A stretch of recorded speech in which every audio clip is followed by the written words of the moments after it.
इस लाल बटन को दबा के हमारे चैनल को प्लीज़ सब्सक्राइब कर ले और इस बेल आइकन के बटन को दबाना ना भूलें ताकि आगे भी हमारे वीडियोस की नोटिफिकेशन आप तक सबसे पहले पहुंचे। हेलो दोस्तों, भोजपुरी राज्य में का फिर से आप सबका स्वागत करता हूं।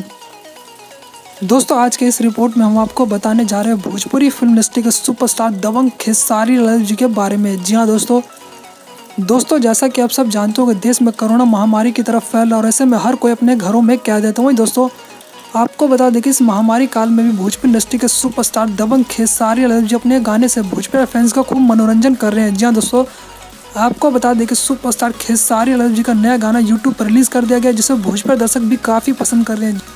वही दोस्तों, आपको बता दें सुपरस्टार खेसारी लाल जी के नए गाने का नाम है कसाइल बा कमरिया सड़िया से। जी हाँ दोस्तों, आपको बता दें कि इस गाने को महज 2 दिन पहले खेसारी म्यूजिक वर्ल्ड के ऑफिशियल यूट्यूब चैनल पर रिलीज़ किया गया था और इस गाने को भोजपुरी फैंस का खूब सारा प्यार मिल रहा है। जी हाँ दोस्तों, आपको बता दें कि इस गाने ने यूट्यूब पर रिलीज़ होते ही धूम मचा दिया। जी हाँ दोस्तों, महज 2 दिन के अंदर इस गाने को 14.5 लाख से ज़्यादा लोग देख चुके हैं। जी हाँ दोस्तों, आपको बता दें कि खेसारी लाल जी के इस गाने को भोजपुरी फैंस खूब पसंद कर रहे थे। तो वही दोस्तों, आपको बता दें कि इस कोरोना काल में भी भोजपुरी फैंस अपने सुपरस्टार्स के गाने को खूब पसंद कर रहे थे। वही दोस्तों, आपको बता दें इस गाने का लिरिक्स दिया है यादव राज जी ने। तो वही दोस्तों, इस गाने को म्यूज़िक दिया है आशीष वर्मा जी ने। तो दोस्तों, आप भी जाइए और खेसारी लाल जी के इस सुपरहिट गाने कसाइल बा कमरिया सड़िया को जरूर सुनिए और हमारे कमेंट में जरूर कमेंट करके बताएं कि आपको ये गाना कैसा लगा। और दोस्तों, हमारे चैनल को प्लीज़ लाइक और सब्सक्राइब करना तो बनता है।